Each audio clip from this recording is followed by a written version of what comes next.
마음이 분주한 명절인데 하나님께서 우리에게 주신 이 거룩한 명령을 지키기 위해서 오후 예배에 오신 여러분들을 주의 이름으로 환영하며 축복합니다.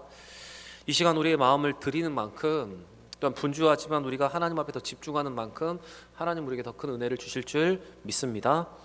분주한 마음 내려놓고 또 예배가 길까봐 염려하는 그 염려도 내려놓으시고 온전하게 예배드리는 귀한 시간이 되기를 바랍니다. 옆에 분과 인사하겠습니다. 하나님이 이 시간 큰 은혜를 주실 줄 믿습니다. 인사하겠습니다. 이 시간 큰 은혜를 주실 줄 믿습니다. 예수님은 이 땅에서 공생의 3년을 보내셨습니다. 이러한 예수님의 삶을 한마디로 정리하면 엎드려 기도하고 일어나 전도하는 삶을 사셨습니다. 지난 시간 우리는 예수님의 하루의 삶이 얼마나 분주하고 바빴는지에 대해서 말씀을 나누었습니다. 그렇게 분주하고 바쁜 시간을 보낸 예수님이 빠뜨리지 않고 하셨던 시간이 있는데 바로 그 시간은 기도하는 시간이었습니다. 예수님은 정한 시간에 하나님과 교제하는 시간, 기도 시간을 놓치지 않으셨고 때로 기도가 더 필요하다면 밤이 맞도록 밤이 새도록 간절히 기도하셨습니다. 엎드려 기도하신 예수님은 이렇게 기도 시간이 끝난 후에 전도하러 가셨습니다. 사람들은 예수님을 찾았지만 예수님은 그 인기에 병합하지 않으시고 당신을 보내신 하나님의 목적대로 복음을 전하는 전도하러 다른 마을로 가셨습니다. 우리 38절 말씀 같이 한번 읽어보겠습니다. 38절입니다. 이르시되 우리가 다른 가까운 마을로 가자. 거기서도 전도하리니 내가 이를 위하여 왔노라 하시고, 예수님께서는 제자들을 데리고 다른 마을로 전도하러 가자 하셨고 당신이 이를 위해서 왔노라고 말씀하셨습니다. 예수님은 기도하신 후에 전도하기 위해서 나가시면서 자기의 기도의 목적, 그리고 하나님께서 당신을 보내신 목적에 대해서 분명하게 말씀을 하고 계십니다. 바로 내가 이를 위해서 왔다. 여기에 기도의 중요한 의미와 그 목적이 여러분 기록되어 있습니다.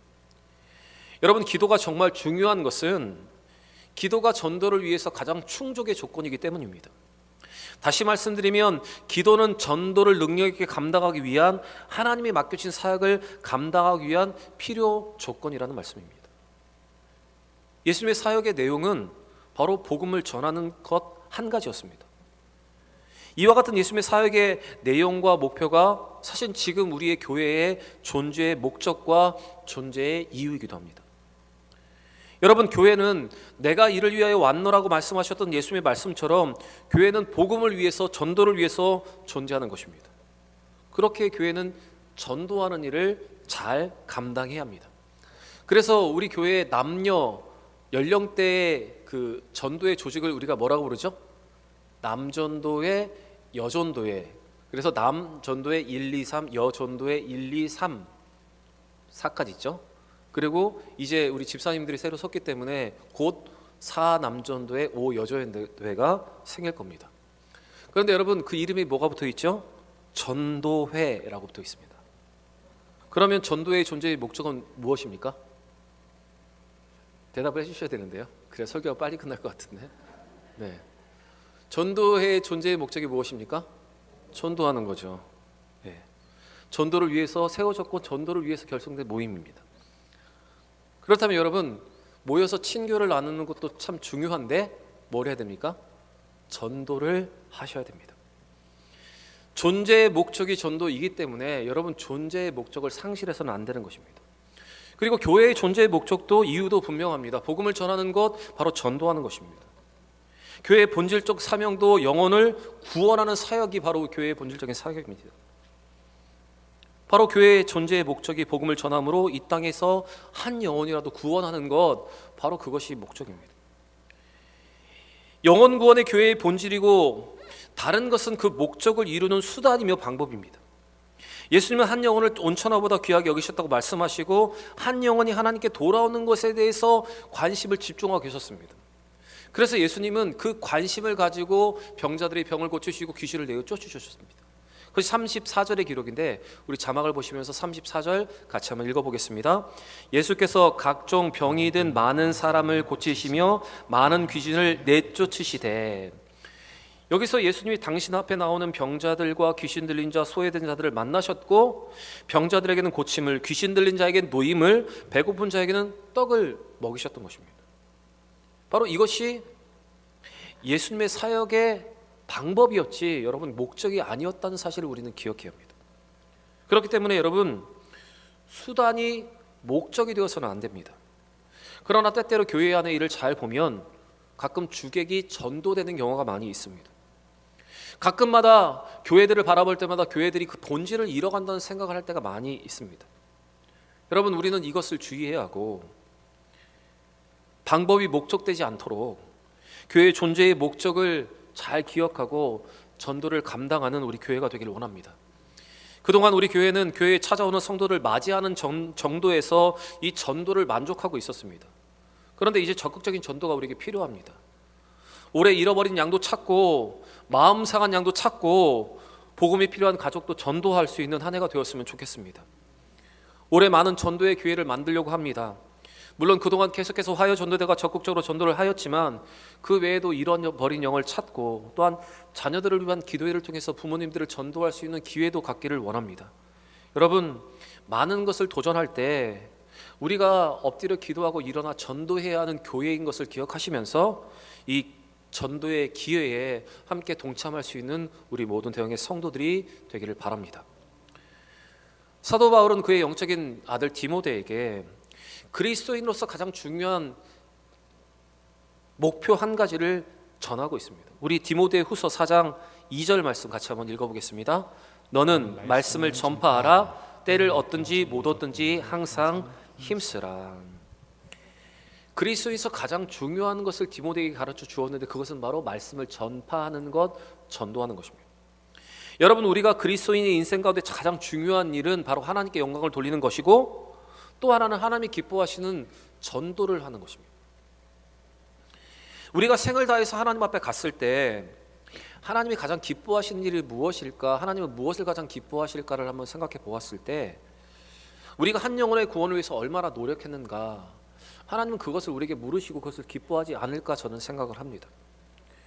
여러분 하나님은 분명 우리의 충성된 헌신과 또한 봉사에 대해서도 상급을 주시지만 많은 사람을 하나님께로 돌아오게 한 사람에게 더 큰 상급을 주시지 않을까 저는 그렇게 믿음으로 눈으로 바라보고 저는 그것을 믿습니다. 그래서 여러분 우리는 한 영혼이 주의 품으로 돌아올 수 있도록 전도를 해야 되고 그것이 하나님의 마음이고 예수님의 마음임을 우리는 깨달아 알아야 합니다. 가스펠 찬양 중에 예수의 이름이 온 땅에라는 찬양이 있습니다. 그 찬양의 가사 중에 이런 가사가 있습니다. 잃어버린 영혼 예수 이름 그 이름 듣고 돌아오네. 예수님 기뻐 노래하시리 잃어버린 영혼 돌아올 때. 예수님 기뻐 춤추시리 잃어버린 영혼 돌아올 때. 여러분 우리는 예수님이 가장 기뻐하신 일이 무엇인가 기억하면서 우리는 예수님을 닮아서 한 영혼의 관심을 가지고 그 한 영혼이 돌아올 수 있도록 우리는 노력을 해야 됩니다. 예수님은 수많은 비유를 통해서 이것을 누차 강조하셨습니다. 누가복음 15장에 보시면 동일한 주제의 비유들이 계속 등장합니다. 잃어버린 양의 비유, 잃어버린 드라크마 동전의 비유, 잃어버린 아들의 비유. 이 모든 가르침을 통해서 예수님께서 강조하고 싶은 것이 뭐냐면 한 영혼이 돌아오는 것이 얼마나 하나님 앞에 기쁜 일인가, 그것에서 예수님 말씀하십니다. 그래서 예수님께서는 복음서를 통해서 이렇게 말씀하셨습니다. 누가복음 15장 4절 말씀 같이 한번 읽겠습니다. 너희 중에 어떤 사람이 양 100마리가 있는데 그 중에 하나를 잃으면 99마리를 들에 두고 그 잃은 것을 찾아다니지 아니하겠느냐. 잃어버린 영혼에 대한 관심입니다. 자, 그 다음에 누가복음 19장 10절에도 동일한 말씀이 기록되어 있습니다. 같이 읽겠습니다. 인자가 온 것은 잃어버린 자를 찾아 구원하려 함이니라. 이 예수님의 말씀과 동일한 의미를 가지고 있는 구약의 말씀도 있는데 구약에서의 하나님의 마음도 동일한데 에스겔서 34장 16절의 말씀 우리 같이 한번 읽겠습니다. 그 잃어버린 자를 내가 찾으며 쫓기는 자를 내가 돌아오게 하며 상한 자를 내가 싸매어 주며 병든 자를 내가 강하게 하려니와 살찐 자와 강한 자는 내가 없애고 정의대로 그것들을 먹이리라. 여러분 하나님의 마음과 예수님의 마음은 바로 잃어버린 영혼들이 주님 앞에 돌아오는 것, 상하고 찢긴 상처 입은 사람들이 다시 주님 앞에 돌아오는 것, 그것을 원하십니다. 그래서 우리는 잃어버린 양도 찾아야 되고 마음 상한 양도 우리는 찾을 수 있어야 하는 것입니다. 여러분, 이러한 하나님의 심정으로 예수 그리스도의 마음으로 또 내가 이를 위해서 왔노라고 말씀하시는 예수님의 말씀과 같이 2023년도 한 해 전도에 힘쓸 수 있는 우리 교회가 되기를 바랍니다. 여러분, 한 영혼을 구원하기 위해서 먼저 충분한 기도가 필요합니다. 잃어버린 양을 찾기 위해서 기도가 먼저 있어야 하고, 그 기도가 쌓였을 때 여러분, 그 잃어버린 양이 주 앞에 돌아올 수 있음을 믿고 먼저 기도부터 하고 또 일어나 전도할 수 있는 우리 교회가 되길 원합니다. 사랑하는 대형의 여러분, 이러한 영적인 원리로 엎드려 기도하고 일어나 전도하는 2023년도가 되기를 바랍니다. 그리고 2023년도 더 엎드려 기도하고 일어나 전도함으로 더 하나님을 가까이 할 뿐만 아니라 더 성장하고 부흥하는 우리 대형교회가 되기를 바랍니다.